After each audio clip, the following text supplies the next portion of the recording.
আসসালামু আলাইকুম। আজ আমি আরও একটি ইন্দোনেশিয়ান হরর মুভি নিয়ে চলে এসেছি, যার নাম দ্য সিক্রেট। এই মুহূর্তে আমরা একটি মেয়েকে দেখতে পাই, যার একটি অ্যাক্সিডেন্ট হওয়ার পর থেকে একটি আত্মা তাকে হর্ন করতে লাগে। সেই আত্মাটি মেয়েটির বয়ফ্রেন্ডকেও মেরে ফেলে, কিন্তু কেন? সেই আত্মাটি বা কে? সেই অ্যাক্সিডেন্টের ফলে কি হয়েছিল? সেই মেয়েটির বয়ফ্রেন্ডকেই বা কেন সেই আত্মাটি মেরে ফেললো? এসবের উত্তর জানতে হলে মুভিটি শেষ পর্যন্ত দেখতে হবে। চলো তাহলে বেশি কথা না বাড়িয়ে মূল গল্পে চলে যাওয়া যাক। মুভির শুরুতেই আমরা একটি তুফানের রাত দেখতে পাই, যেখানে ফরেস্ট একজন হরেন পার্সন একটি অজ্ঞান হয়ে যাওয়া মেয়েকে টেনে নিয়ে যাচ্ছিল। এখানে সিন ব্ল্যাকআউট হয়ে এয়ারপোর্টে দেখানো হয়, যেখানে আমরা এই মুভির মেইন ক্যারেক্টার কানায়াকে দেখতে পাই। সে আসলে অনেক বছর পরে নিজের হোম টাউনে এসেছিল। কানায়াকে তার বাবা রিদওয়ান নিতে এসেছিল, আর তার সাথে কানায়ার মতো বয়সী একটি মেয়েও তাকে নিতে এসেছিল। এখানে আমরা জানতে পারি কানায়ার আসল মায়ের মৃত্যু হয়েছে এবং তার বাবা রিদওয়ান, যে একজন অনেক বড় বিজনেসম্যান ছিল, সে কানায়ার বয়সী একটি মেয়েকে বিয়ে করে নিয়েছিল, যার নাম সফি। এই ব্যাপারটা কানায়ার একদম ভালো লাগে না। সে তার দ্বিতীয় মাকে কিছুতেই মানতে পারছিল না। এতদিন পর কানায়ার ঘরে ফেরার জন্য তার বাবা তার জন্য একটি পার্টি অ্যারেঞ্জ করেছিল, যেখানে কানায়ার বয়ফ্রেন্ড টেডিও তার সাথে দেখা করতে এসেছিল। রিদওয়ান টেডি আর কানায়াকে একসাথে দেখে একদমই খুশি হয় না, আর এই ব্যাপারটা কানায়ার খুবই বিরক্ত লাগছিল। কিছুক্ষণ পর আমরা সফিকে দেখতে পাই, যে অনেক বেশি ড্রিঙ্ক করে ফেলেছিল। এর ফলে সে খুবই অদ্ভুত আচরণ করতে লাগে। এরপর সফি টেডিকে জোর করে কিস করতে লাগে, আর এইসব দেখে কানায়া খুবই রেগে যায়। কানায়া সফিকে ঠেলে পুলে ফেলে দেয়, আর তারপর সে পার্টি ছেড়ে সেখান থেকে চলে যায়। কানায়া এই ব্যাপারটি নিয়ে খুব রেগে গিয়েছিল, এজন্য সে সেখান থেকে গাড়ি চালিয়ে দূরে যেতে লাগে। একটি জঙ্গলের সামনে কানায়ার গাড়িটি কিছু একটার সাথে ধাক্কা খেয়ে কানায়া ব্যালেন্সটা বিগড়ে যায়, আর তার গাড়ির সামনে একটি গাছে গিয়ে ধাক্কা লাগে। এরপরে সিনে আমরা কানায়াকে হসপিটালে দেখতে পাই, যেখানে আমরা জানতে পারি যে কানায়ার মাথায় অনেক বড় আঘাত লেগেছে। এর ফলে সে 2 দিন ধরে অজ্ঞান ছিল, আর তাকে টেডি হাসপাতালে নিয়ে এসেছিল।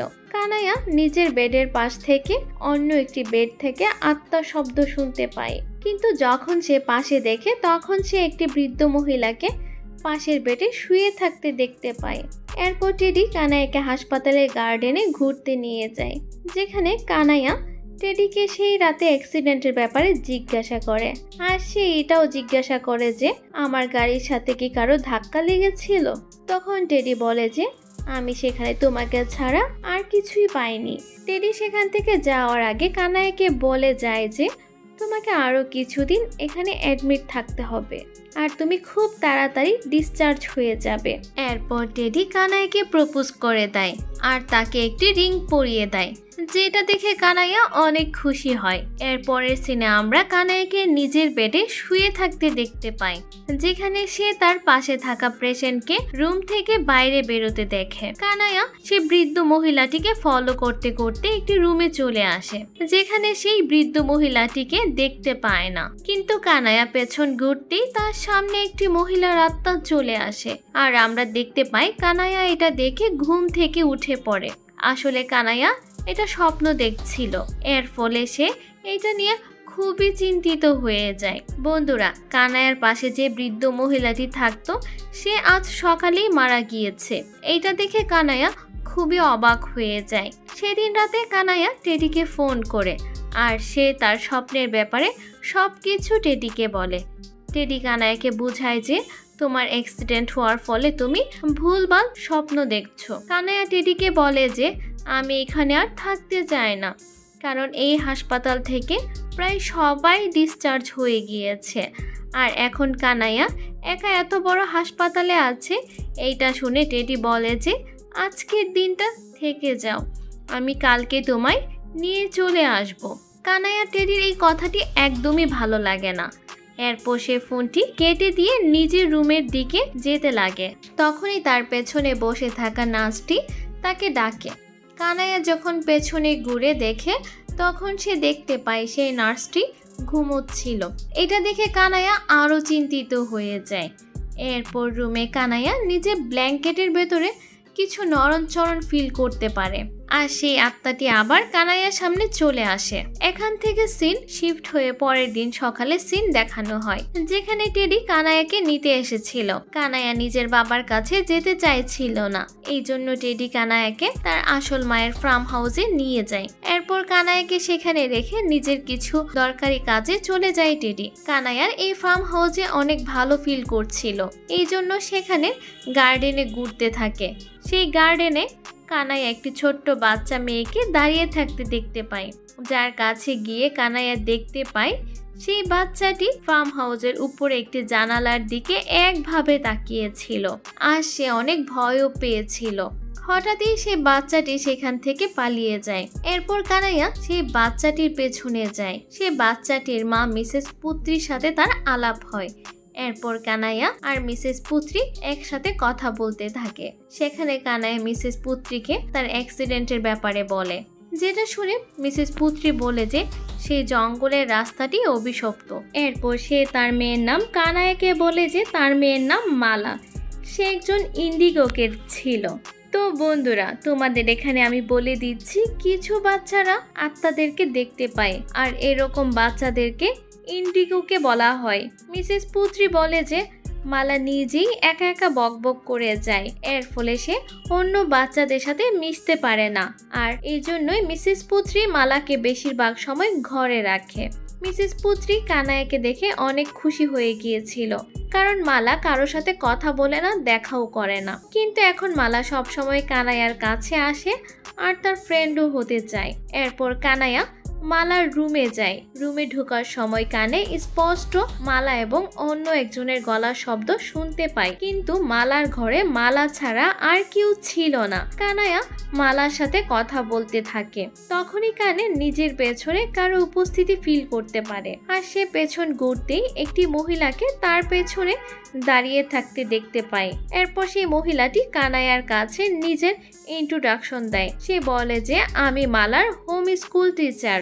তারপর কানাইয়া মালা আর মালার টিচার, যার নাম মার্শা, একসাথে টাইম স্পেন্ড করে। তারপর তারা হাইড অ্যান্ড সিক খেলতে লাগে, কিন্তু খেলতে খেলতে হঠাৎই কানাইয়া পাশে একটা ওল্ড হাউসে চলে যায়। তখন এই হাউসটির দরজা নিজে থেকে বন্ধ হয়ে যায়।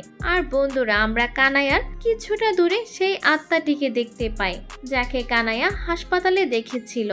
মালাও আত্মাটিকে দেখতে পাচ্ছিল আর এর ফলে সে আত্মাটিকে দেখে সে খুবই ভয় পেয়ে যায়। এরপর কানাইয়া সে হাউসটি থেকে বেরিয়ে পড়ে আর সে মার্শাকে গেমটি বন্ধ করতে বলে, কারণ মালা খুবই ভয় পেয়ে গিয়েছিল। এর ফলে তারা ঘরে ফিরে যাওয়ার সিদ্ধান্ত নেয়। অন্যদিকে আমরা সেই হাসপাতালের রাতের সিন দেখতে পাই, যেখানে আমরা দুজন নার্স ইয়ো আর আসিকে সিস্টার মারিয়ানের ব্যাপারে কথা বলতে দেখতে পাই, যে অনেক দিন ধরে হাসপাতালে আসছিল না। তখনই তাদের কাছে রুম নাম্বার 4 থেকে কল আসে আর তারা সেই রুমে এত রাতে যেতে ভয় পাচ্ছিল, কিন্তু সিনিয়র নার্স আসিকে সেখানে যেতে বলে। এরপর আসিকে রুমে যায়। সে সেখানে গিয়ে দেখে সেখানে কেউ ছিল না। তখন সে হাসপাতালে সিমেট্রি থেকে কিছু শব্দ শুনতে পায়। এরপর আসিসে সিমেট্রিতে ঢোকে, যেখানে আমরা সেই আত্মাটিকে দেখতে পাই, যাকে কানাইয়া দেখেছিল যখন সে এখানে অ্যাডমিট ছিল। সেখানে শব্দ পেয়ে সিমেট্রির ওয়াচম্যান সেখানে চলে আসে আর সেই আত্মাটি সেই ওয়াচম্যানের উপর অ্যাটাক করে দেয়। এখানে সিন শিফট হয়ে কানাইয়ার কাছে যায়, যেখানে সে আবার মালাকে তাদের ঘরের উপরের জানালার একভাবে তাকিয়ে থাকতে দেখতে পায়। তখনই কানাইয়ার কাছে তার ফ্রেন্ডের ভিডিও কল আসে। এরপর সে তার বন্ধুর সাথে কথা বলতে বলতে গার্ডেনে ঘুরতে থাকে। কানাইয়ার বন্ধু ভিডিও কলে কানাইয়ার বাড়ির উপরে ফ্লোরে একজনকে দাঁড়িয়ে থাকতে দেখতে পায় আর সেখানেই তাকে জিজ্ঞাসা করে যে তুমি এই ফার্ম হাউসে কার সাথে থাকো। কানাইয়া এটা শুনে শকড হয়ে যায়, কারণ সে তো একাই এখানে থাকে। তারপর কলটি নিজে থেকে ডিসকানেক্ট হয়ে যায় আর কানাইয়া সে উপরের রুমে যায়। এই রুমটি আসলে কানাইয়ার আসল মায়ের ছিল। এখানে কানাইয়া এবং তার মা অনেক টাইম স্পেন্ড করেছে। কানাইয়া রুমে থাকা সব জিনিসপত্র আর তার মায়ের ফটো দেখে খুবই ইমোশনাল হয়ে যায়। কিন্তু কানাইয়ার মনে হচ্ছিল যেন তার মা এখানে আছে। তারপর কানাইয়া নিজের মায়ের একটি ছবি নিয়ে মালার কাছে যায়। কানাইয়া মালাকে এই ছবিটি দেখে জিজ্ঞাসা করে যে তুমি আমার ঘরের উপরে জানালায় কি দেখতে পাও। তখন মালা কানাইয়ার মায়ের ছবির দিকে হাত দেখায়। এর ফলে কানাইয়া বুঝে যায় যে তার মায়ের আত্মা এখনো সেই ফার্ম হাউসেই আছে। এরপরে সিনে আমরা দেখতে পাই যে যখন কানাইয়ার কাছে টেডির কল আসে তখন সে সব কথা টেডিকে বলে, কিন্তু টেডি একদমই বিশ্বাস করে না। কিন্তু সে কানাইয়াকে বলে যে আমি তোমাকে সেখান থেকে তাড়াতাড়ি নিতে যাব, আর ততদিন কানাইয়া মিসেস পুত্রীর ঘরে থেকে যেতে বলে। এরপরে সিনে আমরা কানাইয়া, মার্শা, মালাকে একসাথে কানাইয়ার ঘরে দেখতে পাই, যারা হাইড অ্যান্ড সিক খেলছিল। মালা আর মার্শা লুকিয়ে পড়ে এবং কানাইয়া তাদের খুঁজতে যায়। তাদের খুঁজতে খুঁজতে কানাইয়া উপরের রুমে চলে যায়, আর এখানে রুমের দরজা নিজে থেকেই লক হয়ে যায়। কানাইয়া হঠাৎই নিজের পেছন থেকে কিছু শব্দ শুনতে পায়, আর তখন সেই রুমে নিজের মায়ের আত্মাকে দেখতে পায়, যে কানাইয়াকে ওয়ার্ন করে বলে যে তুমি এই ঘর ছেড়ে চলে যাও, because she is side here. এটা বলে কানাইয়ার মা অদৃশ্য হয়ে যায়। বন্ধুরা, এখানে কানাইয়ার মা কার আসার কথা বলেছিল সেটা কানাইয়া বুঝে উঠতে পারে না, কিন্তু তখনই কানাইয়ার হঠাৎই অজ্ঞান হয়ে যাওয়ার অবস্থা হয়ে যায় যখন সে নিজের সামনে সেই আত্মাটিকে দেখতে পায় যাকে সে হসপিটালে দেখেছিল। সেই আত্মাটি কানাইয়ার দিকে অদ্ভুতভাবে এগুতে লাগে, যেটা দেখে ভয় পেয়ে কানাইয়া সেখানে অজ্ঞান হয়ে যায়। কিছুক্ষণ পর মালা আর মার্শা কানাইয়াকে খুঁজতে খুঁজতে তার কাছে চলে আসে, আর তারা কানাইয়াকে তার রুমে নিয়ে যায়। এখানে কানাইয়া অনেকটা অসুস্থ হয়ে পড়েছিল, এই জন্য মার্শা তার জন্য কফি বানাতে যায়। তখনই কানাইয়ার ফোনে টেডির ফোন আসে। মার্শা টেডিকে দেখে হঠাৎই আজব বিহেভ করতে থাকে। অন্যদিকে টেডি কানাইয়াকে আনতে বেরিয়ে পড়েছিল। আমরা দেখতে পাই টেডি সেই জঙ্গলের রাস্তা দিয়ে আসছিল যেখানে কানাইয়ার অ্যাক্সিডেন্ট হয়েছিল। তখন সে রোডের মাঝখানে একটি আত্মাকে ঘুরতে দেখতে পায়, আর গাড়িটি সেখানেই থেমে যাওয়ার ফলে টেডি সেখান থেকে দৌড়ে পালানোর চেষ্টা করে, কিন্তু সেই আত্মাটি টেডির গাড়ি দিয়ে টেডিকে ধাক্কা মেরে দেয়, আর সেই গাড়িটি নিয়ে সেই আত্মাটি টেডির পায়ের উপরে চাপিয়ে দেয়। এর ফলে দুটি পা ভেঙে যায়। অন্যদিকে কানাইয়া মার্শাকে কোথাও খুঁজে পায় না, সে যেন কোথায় একটা গায়েব হয়ে গিয়েছিল। তখনই কানাইয়ার কাছে হাসপাতাল থেকে ফোন আসে, যেখানে সে জানতে পারে টেডির অ্যাক্সিডেন্ট হয়েছে। তারপর কানাইয়া হাসপাতালে যায়, আর সে টেডির হোশ ফেরা না পর্যন্ত এখানে থাকবে ঠিক করে। এরপর কানাইয়া হাসপাতালে স্টাফ বোর্ডে দেখে, যেখানে সে মার্শার ফটো দেখতে পায়, যেটা দেখে কানাইয়া খুব কনফিউজড হয়ে যায়। এরপর কানাইয়া পাশে থাকা একটি নার্সকে জিজ্ঞাসা করে যে মার্শার ছবি এখানে কি করছে। সেই নার্সটি কানাইয়াকে বলে যে মার্শা আসলে এই হাসপাতালের সিস্টার, আর তার আসল নাম মারিয়ান। হ্যাঁ বন্ধুরা, এইটাই মারিয়ান, যার ব্যাপারে সিস্টার ইয়ো আর আসিসে কথা বলছিল। আর সিস্টার মারিয়ান অনেক বছর ধরে হাসপাতালে আসছে না। কানাইয়া সিস্টারের কথা বুঝতে পারে না। এরপর কানাইয়া তাড়াতাড়ি মিসেস পুত্রীর কাছে যায়, আর তাকে মার্শার ব্যাপারে সব বলে। মিসেস পুত্রী বুঝতে পারে না যে কানাইয়া কার ব্যাপারে কথা বলছে। মিসেস পুত্রী কানাইয়াকে জানায় যে মালার একটি হোম স্কুল টিচার আছে যার নাম মিসেস সলে, আর মিসেস পুত্রী কোনো মার্শাকে চেনে না।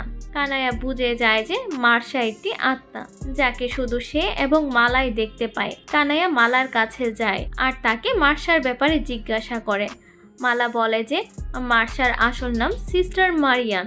এরপর এখান থেকে সিন ফ্ল্যাশব্যাকে যায়, আর আমাদের সেই রাতের দৃশ্য দেখানো হয়, যেখানে কানাইয়া নিজের ঘর থেকে বেরিয়ে নিজের গাড়ি করে জঙ্গলের দিকে যাচ্ছিল। সেদিন কানাইয়ার গাড়িটা অন্য কেউ নয়, বরং মারিয়ানের অ্যাক্সিডেন্ট হয়েছিল। হ্যাঁ বন্ধুরা, টেডি অ্যাক্সিডেন্ট দেখে নিয়েছিল, টেডি সেখানে মারিয়ান আর কানায়াকে অজ্ঞান অবস্থায় পড়ে থাকতে দেখতে পেয়েছিল।